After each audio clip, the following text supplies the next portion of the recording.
मैं सबसे पहले लाखों लाख लोग जो भारत देश की आज़ादी में जिन्होंने अपनी जान न्यौछावर कर दी, देश आज़ाद हुआ।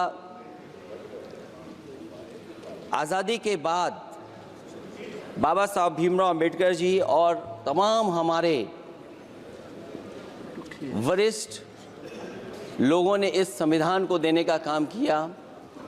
मैं उनको याद करने के साथ साथ जो आज 13 तारीख जिस दिन हम आप सदन में बैठे हैं, एक ऐसी घटना घटी थी, अगर उस समय सुरक्षा कर्मियों ने अपनी सूझबूझ के साथ, बहादुरी और साहस के साथ अगर उन आतंकवादियों को मुकाबला न किया होता तो हमारे देश के बहुत सारे महत्वपूर्ण नेता जो उस समय सदन में थे, न जाने क्या परिस्थिति बनती।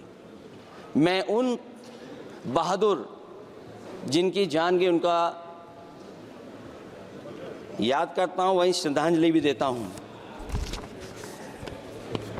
मैं इस संविधान की चर्चा पे जहां खड़ा हुआ हूं, मैं बाबा भीमराव अंबेडकर जी उनको श्रद्धांजलि अर्पित करते हुए जिन्होंने संविधान को देने का काम किया। हमारा संविधान जो तैयार हुआ है, उनकी प्रबुद्ध दृष्टि का परिणाम है कि हमारे पास न्याय, स्वतंत्रता, समानता और बंधुत्व के सिद्धांतों पर आधारित एक महान संविधान हमें मिला है। भारत राज्यों का एक संघ है और हमें विविधता में एकता पर गर्व है। ये हमारा संविधान ही है जिसने भाषाई, क्षेत्रीय, धार्मिक और जातीय विविधता वाले हमारे देश को एक साथ रखा है। ये संविधान डॉक्टर अंबेडकर जी ने कहा था कि संविधान की सफलता इस पर निर्भर करेगी कि हम उसके अनुसार कैसे काम करते हैं। ये देखना है, विधायिका, कार्यपालिका और न्यायपालिका की जिम्मेदारी है कि इस महान देश का शासन हमारे संविधान में निहित उच्च सिद्धांतों के अनुसार चलाया जाए। डॉक्टर अंबेडकर ने कहा था, मैंने तो संविधान निर्माण का दायित्व बहिष्कृत वंचित वर्गों को अधिकार दिलाने के लिया है। ये वही संविधान है जो समय समय पर हमारा रक्षा कवच बनता है। अध्यक्ष महोदय, ये संविधान हमारी ढाल है, संविधान हमारी सुरक्षा है, संविधान हमें समय समय पर शक्ति देता है। संविधान ही देश की 90% शोषित, उपेक्षित, पीड़ित, वंचित जनता के अधिकारों का सच्चा संरक्षक है। ये संविधान ही हमारा बड़ा मददगार है। इसलिए ये हमारे जैसे लोग और देश के कमज़ोर लोगों के लिए और खासकर पीढ़ी के लिए संविधान की रक्षा जन्म मरण का विषय है। संविधान ही लोकतंत्र की प्राणवायु है और जहां बाबा साहब भीमराव अंबेडकर जी ने इतना शानदार अच्छा संविधान दिया, वहीं डॉक्टर अंबेडकर ने स्पष्ट कहा था, जो हमारे माननीय मंत्री जी ने भी सत्ता पक्ष से वो बात रखी और कहा था, संविधान कितना भी अच्छा हो, यदि उसे लागू करने वाले लोग अच्छे नहीं होंगे तो परिणाम अच्छे नहीं निकलेंगे। इसलिए अध्यक्ष महोदय, इस संविधान पर लगभग 75 वर्ष में के बाद भारत की संसद में फिर चर्चा हो रही है। मैं कई महत्वपूर्ण बिंदुओं पर अपनी बात को रखना चाहूँगा। अध्यक्ष महोदय, हमारे संविधान की प्रस्तावना संविधान का निचोड़ है। सरकार के उद्देश्यों और लक्ष्यों को स्पष्ट उल्लेख है प्रस्तावना में। मैं प्रारंभ करता हूं संपूर्ण प्रभुत्व संपन्न समाजवादी धर्मप्रिय लोकतांत्रिक गणराज्य से आज अध्यक्ष जी सीमाओं की रक्षा करना संप्रभु का प्रथम कर्तव्य है। और अध्यक्ष महोदय, जिस देश की सीमाओं की सुरक्षा में जहां पर समय समय पर सेंध लगती हो, और हमारे माननीय मंत्री जी बेहतर जानते होंगे कि कई जगह पर हमारी सीमाएं सिकुड़ रही हैं। हमारे संसदीय मंत्री राज्य अरुणाचल प्रदेश में चीन के बिल्कुल बगल में रहते हैं। अध्यक्ष महोदय ये जानते होंगे कि हमारे पड़ोस में कितने गांव बस गए हैं, न जाने कितना वहां पर गांव की तरह घर बसा दिए गए हैं। लद्दाख की तरफ अभी दोनों देशों की सेनाएं पीछे हटी हैं। हम अपनी सीमा में ही पीछे हटे हैं, और चीन जो हमारी सीमा में अंदर आ गई थी वो हमारी सीमाओं से ही आंशिक रूप से पीछे हटी है। और अध्यक्ष महोदय, उस सीमा के पास एक रिजांगला मेमोरियल बना था। हमारे सरकार के लोग ये जानते होंगे कि जिस समय ये बात उठी लद्दाख को लेकर के, उस रिजांगला के मेमोरियल को तोड़ दिया गया। आज वो रिजांगला मेमोरियल वहां नहीं है। और उस लड़ाई के लिए अध्यक्ष महोदय हमारी फौज के लिए कहा गया था कि हमारी वो बहादुर फौज है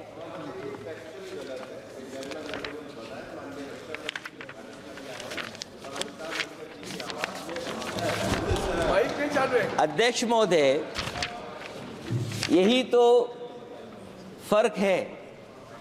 कहां पर था, कहां पर बना अब।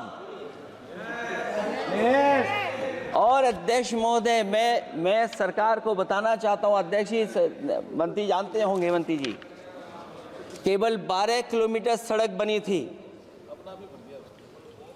और पड़ोसी देश ने क्या क्या नहीं कहा गया। और वो समय आएगा जब हमें मानसरोवर और कैलाश पर्वत पे जाने के लिए भी वो देश हमें रोकने लगेगा। तो हमारी आज 75 साल बाद सीमाएं कितनी सुरक्षित हैं।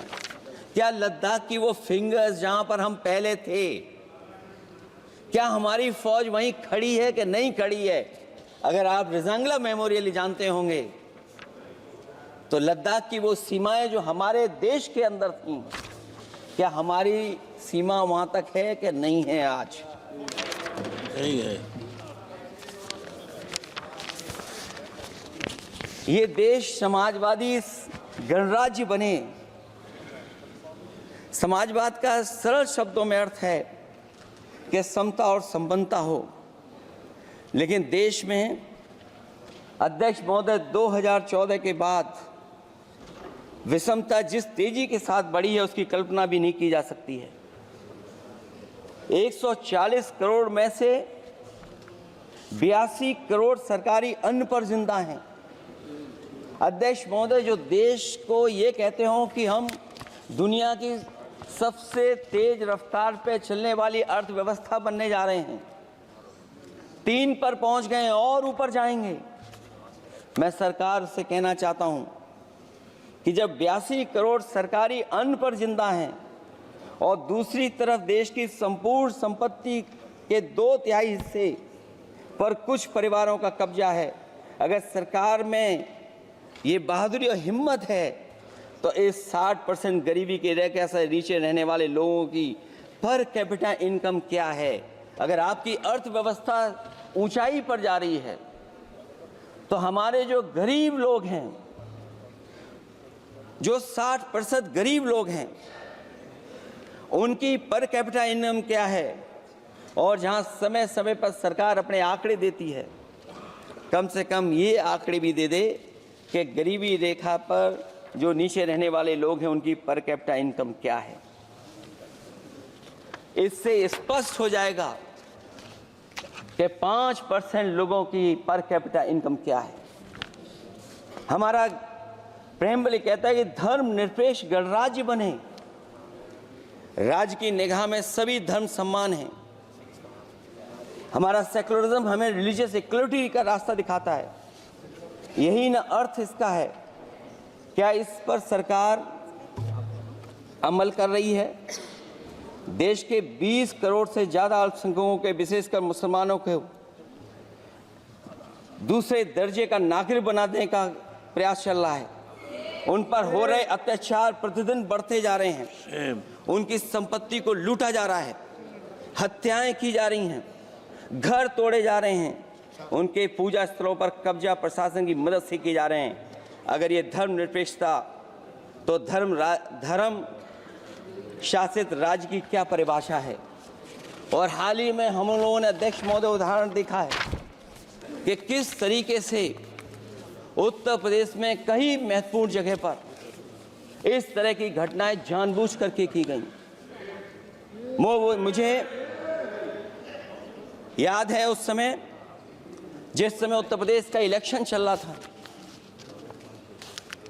बहुत से लोगों को वोट डालने का अधिकार जिनको था, उनको अधिकार से रोका गया और जो लोग वोट डालने जा रहे थे उन्हें डराया धमकाया जा रहा था। ऐसे इंतजाम किए गए थे कि ये वोट डालने के लिए वोट बूथ तक न पहुंच पाए। वो तस्वीरें अध्यक्ष महोदय न केवल हम लोगों ने देखी, बल्कि पूरे देश और दुनिया ने देखी होंगी कि किस तरीके से उत्तर प्रदेश की सरकार के प्रशासन के इशारे पर एक पुलिस के अधिकारी ने महिलाओं को वोट से डालने से रोका और रिवॉल्वर दिखा करके कहा कि वोट डालने नहीं जाओगे। मैं उन बहादुर महिलाओं को बधाई देना चाहता हूं कि उन्होंने परवाह नहीं की और उन्होंने कहा कि इससे कुछ जान जाने वाली नहीं, अगर जान भी जाएगी तो हम वोट डाल करके आएंगे। क्या यही लोकतांत्रिक गणराज्य है? सच्चे लोकतंत्र में जनता श्रद्धापूर्वक मतदान के माध्यम से अपनी सरकार चुनती है। क्या हम सही अर्थों में लोकतांत्रिक व्यवस्था में जी रहे हैं, जहां सरकार मशीन और सरकारी मशीनरी के जरिए जहां चाहे अपनी सरकार बना लेती है, जनता के मत का कोई अर्थ नहीं रखे हैं, वह लोकतंत्र नहीं कहा जा सकता है। यह व्यवस्था जब तेजी से लोकतंत्र में तानाशाही की तरफ बढ़ रही है, हिटलर ने भी तो जनता द्वारा चुने जाने के बाद संविधान में संशोधन करके तानाशाही कायम कर दी थी। हमारी सरकार भी उसी के समांतर चलने का प्रयास कर रही है। अध्यक्ष महोदय, प्रस्तावना में अध्यक्ष महोदय सामाजिक, आर्थिक और राजनीतिक न्याय दिलाने की बात है। अध्यक्ष महोदय, मैं जब सरकार की तरफ से माननीय मंत्री जी को सुन रहा था, उन्होंने जाति जनगणना को लेकर के कहा कि जाति जनगणना कराना चाहें तो करा लें। हम लोग तो उस पक्ष के धर लोग हैं, अगर आप करा सकते हैं तो आप कराइए। नहीं अध्यक्ष महोदय, जब कभी भी हम लोगों को मौका मिलेगा तो जाति जनगणना कराने का काम हम लोग करेंगे। सामाजिक न्याय समाज के अनुसूचित जाति, अनुसूचित जनजाति और अन्य पिछड़े वर्गों को न्याय दिलाने का बड़ा असर आरक्षण था, उसे समाप्त कर दिया गया है। आउटसोर्सिंग और कॉन्ट्रैक्ट बेसिस पर थोड़ी बहुत नौकरियां जो दी जा रही हैं, उनमें दलितों और पिछड़ों का कोई आरक्षण नहीं है।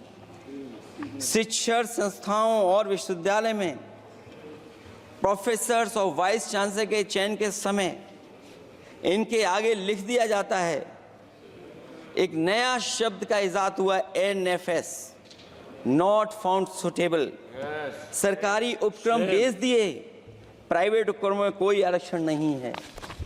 अध्यक्ष महोदय, शिक्षा मंत्री जी सूची जारी करें, और अगर ये बात कहीं भी गलत है तो शिक्षा मंत्री जी सूची जारी कर दें देश के सभी केंद्रीय विश्वविद्यालयों के वाइस चांसलर की ओर प्रोफेसर की एक, मैं तो कहूंगा अध्यक्ष महोदय कि शिक्षा मंत्री जी अगर ये सूची जारी कर दें कि जितनी भी सेंट्रल यूनिवर्सिटीज़ हैं और उनके माध्यम से जितने भी प्रोफेसर्स का अपॉइंटमेंट हुआ है, सब बात साफ हो जाएगी। आप केवल देश के 10% लोगों को ही ख्याल रख रहे हैं, बाकी 90% लोगों का आप ख्याल नहीं रख पा रहे हैं। और जाति जनगणना कभी जाति में भेदभाव नहीं बढ़ाएगा अध्यक्ष महोदय। जाति जनगणना जातियों के बीच दूरियां कम करेगा और तमाम हमारे ऐसे समाज के लोग जिनको न्याय नहीं मिला, जिनको अधिकार नहीं मिला है, अध्यक्ष महोदय कम से कम जाति जनगणना के बाद उन्हें अधिकार और सम्मान दिलाने का काम भी हो सकेगा। इसलिए हम इसके पक्ष में हैं। आर्थिक न्याय के बगैर न सामाजिक न्याय मिल सकता है और न राजनीतिक न्याय मिल सकता है। गरीबी का नाजायज लाभ उठाकर धन्ना सेठों की सरकार चुनाव में पैसा बांटकर राजनीतिक न्याय का भी अपहरण कर लेती है। कर्ज में डूबी बड़ी आबादी महाजन के दबाव में अपनी इच्छा के खिलाफ वोट देने को विवश हो जाती है। चुनाव में सत्ताधारी दलों द्वारा पैसे की भरमार के चलते कोई सामान्य कार्यकर्ता चुनाव नहीं लड़ पा रहा है। बड़े पैमाने पर धनवान चुनकर आ जाते हैं। पैसे के बल पर जब तक आर्थिक विषमता समाप्त नहीं होती, लोगों को राजनीतिक न्याय मिल नहीं सकेगा। प्रस्तावों में आगे जो लक्ष्य है, विचार, व्यक्ति, विश्वास, पंथ और उपासना की स्वतंत्रता, अन्याय के खिलाफ विचार व्यक्त करने पर जेल, अभिव्यक्ति की स्वतंत्रता का अर्थ है देशद्रोह। अगर भाजपा के मत के नहीं हैं, दूसरे धर्म के हैं तो प्रताड़ना के हकदार हैं। और अब तो उपासना करने पर भी दिक्कत है, क्योंकि हर मस्जिद के नीचे मंदिर खोजने वाले तत्व इस देश को शांति से रखना ही नहीं चाहते हैं। उन्हें कानून की कोई परवाह नहीं है। मैं इस मौके पर धन्यवाद देना चाहता हूं। सुप्रीम कोर्ट का कम से कम वो फैसला आया है जहां कुछ दिनों के लिए ये पाबंदी लगाई गई।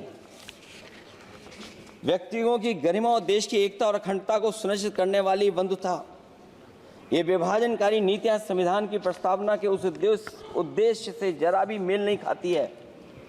व्यक्ति की गरिमा लिंचिंग से धूल दूषित हो चुकी है। उद्योगपति सरकारी आतंक से परेशान हैं, हो करके अपनी पूंजी समेटकर देश छोड़ गए हैं और लगातार जा रहे हैं। अध्यक्ष महोदय, आज़ादी के बाद उद्योगपति कभी इतने भारत छोड़ करके नहीं गए होंगे, देश छोड़ के नहीं गए होंगे जितने इनकी सरकार में चले गए हैं। अगर व्यक्ति की गरिमा सुनिश्चित हो तो कोई व्यक्ति क्या अपनी मातृभूमि को छोड़ करके जा सकता है? सरकार इस पर आत्मचिंतन करे। अगर आपसी मतभेद पैदा करके एक दूसरे के प्रति अविश्वास पैदा किया जाएगा तो क्या देश की एकता और अखंडता के लिए एक अशुभ संकेत नहीं होगा?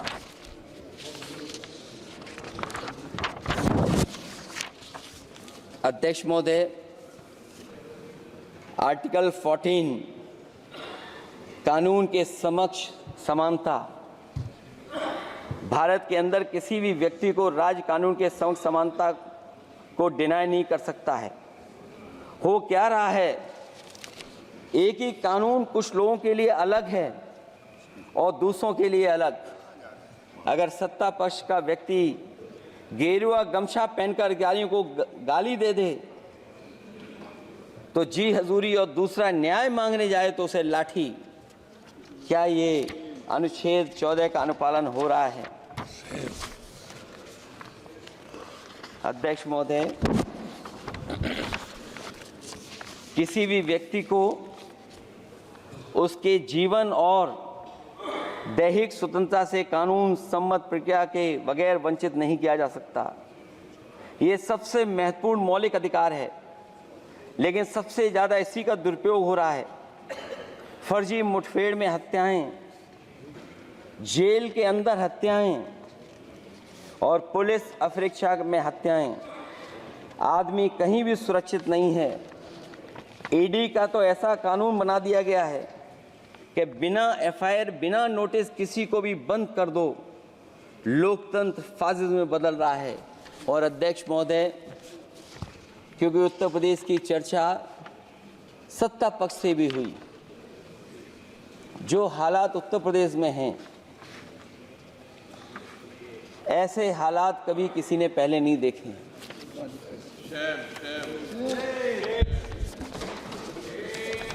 जहां पर कानून की समय समय पर धज्जियां उठ रही हैं। और अध्यक्ष महोदय, केवल एक घटना नहीं मैं कहना चाहता हूं, ऐसी तमाम घटनाएं हैं जिनके बारे में मैं कह सकता हूं। आज़ादी के बाद अगर हम 75वें वर्ष में इस बात पर चर्चा करें संविधान पर, और आए दिन लोगों को न्याय मांगने के लिए आत्मदाह करना पड़े, तहसील हो वहां पे आत्मदाह, जिलाधिकारी हो वहां पे आत्मदाह, न्याय मांगने के लिए अगर मुख्यमंत्री आवास में जाना पड़े वहां पे आत्मदाह। सोचिए हम किस दिशा में जा रहे हैं। और अध्यक्ष महोदय, किसने नहीं देखा कि टीवी पे चलते हुए लोगों की जान ले ली गई? लाइव देखा है सबने। ये कहां का न्याय है? न केवल वो, बल्कि पता नहीं अध्यक्ष महोदय, हमारा प्रदेश कस्टोडियल डेथ में सबसे आगे जा रहा है, महिलाओं के उत्पीड़न में सबसे आगे जा रहा है। ये मैं नहीं कह रहा हूं, अध्यक्ष महोदय, ये सरकार के आंकड़े बता रहे हैं। और न केवल इन चीजों में आगे जा रहा है, बल्कि आजकल जो नए जमाने का डिजिटल इंडिया है, अगर साइबर अपराधों में सबसे आगे कोई प्रदेश दिखाई दे रहा है तो वो उत्तर प्रदेश दिखाई दे रहा है। ये अलग बात है अध्यक्ष महोदय कि कभी कभी जो डबल इंजन की सरकार चलने वाले जो दावा करते थे, पहले इंजन टकराते थे, अब तो डब्बे भी टकराने लगे हैं। Double engine single driver. और होड़ लगी हुई है कि कभी किसी ने दिल्ली का रास्ता किसी माध्यम से अपनाया था, उसी रास्ते पे चल करके आगे बढ़ना चाहते हैं। इससे खराब इस लोकतंत्र में और क्या हो सकता है? जिन लोगों ने ये कहा हो कि हम नौकरियां दे देंगे, आज नौकरियां कहां हैं? रोजगार कहां हैं? और अध्यक्ष महोदय, अगर वादा किया जाए नौकरी और रोजगार का, इन्वेस्टमेंट का, और सपने बड़े दिखाए जाएं, ये बात मैं इसलिए कह रहा हूं कि माननीय मंत्री जी भी उसी प्रदेश से आते हैं, प्रधानमंत्री जी भी उसी प्रदेश से आते हैं। आज कई मायनों में, कई आंकड़ों में उत्तर प्रदेश पीछे दिखाई दे रहा है। जहां रोजगार के सवाल पर, जो सरकारी नौकरियां इसलिए नहीं क्योंकि आरक्षण न देना पड़ जाए, इसे सरकारी नौकरियां नहीं हैं। आए दिन पेपर आउट, पेपर लीक, न केवल पेपर लीक है बल्कि जानबूझ करके पेपर लीक कराया जाता है जिससे कि परीक्षा रद्द की जा सके। और जो अग्निवीर वाला सवाल था वो आज भी वैसा ही का वैसा है। हम लोग अग्निवीर वाली व्यवस्था कभी स्वीकार नहीं कर सकते हैं। जो पहले भर्ती जैसी होती थी अध्यक्ष महोदय, अगर वैसी ही भर्ती होगी तो हमारी सीमाएं और सुरक्षित होंगी, हमारे और नौजवान जाकर के देश की असली पक्की वर्दी पहनने का काम करेंगे। ये अध्यक्ष महोदय कैसी चर्चा संविधान की जो है बिना प्रधान की।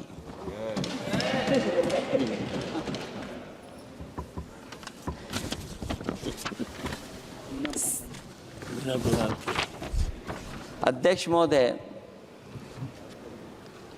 इस सरकार में जो लोकतंत्र के साथ खिलवाड़ हुआ है, इतना कभी खिलवाड़ नहीं हुई होगी।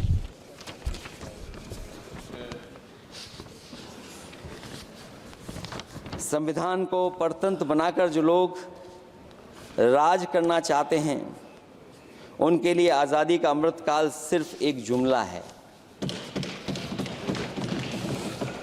और अंत में मैं सिर्फ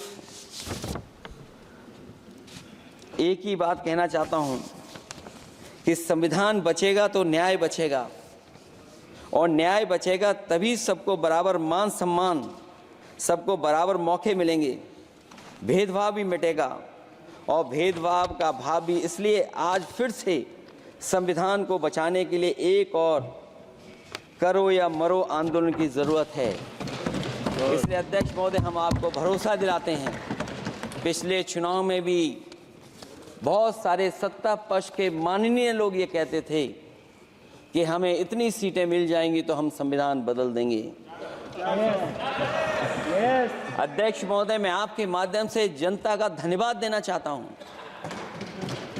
कि उन्होंने 400 पार के नारे को गिरा दिया और विपक्ष को इतनी ताकत दे दी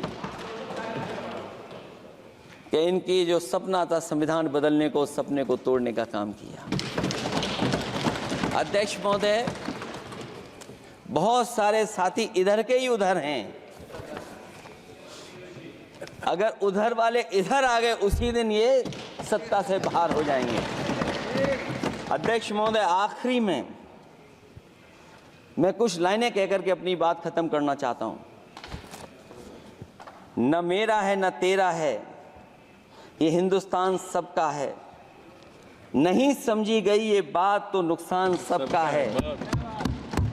हजारों रास्ते खोजे गए उस तक पहुंचने के, मगर पहुंचे हुए ये कह गए भगवान सबका है।